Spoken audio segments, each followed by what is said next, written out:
দেখেন মাথায় তুললে কতটা নিষ্ঠুর আচরণ হতে পারে। প্রকৃত কিন্তু সেই শিক্ষাটা আমাদেরকে দেয়।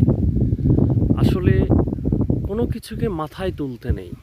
মাথায় তুললে সেটার প্রতিদান এমন হয়, শেষ পর্যন্ত যে মাথায় তুলবে তাকেই বেঁচে থাকাটা কঠিন হয়ে যাবে।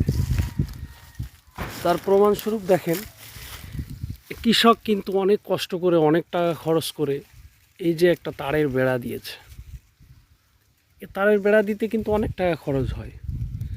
হ্যাঁ, তার উপর সুযোগ পাইছে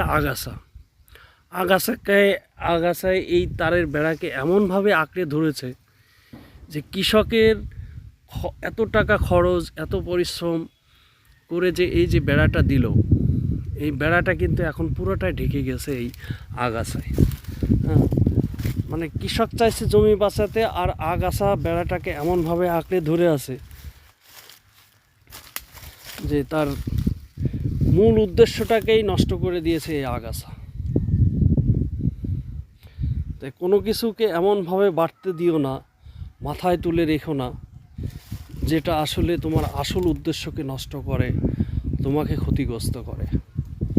তাই সময় থাকতে যদি এই আগাছাটা ভেঙে দিত, নষ্ট করতো, তাহলে কিন্তু সেই সুযোগটা আর পেত না, যে মূল উদ্দেশ্যটাকে ধ্বংস করার সুযোগ কিন্তু সে কখনোই পেত না।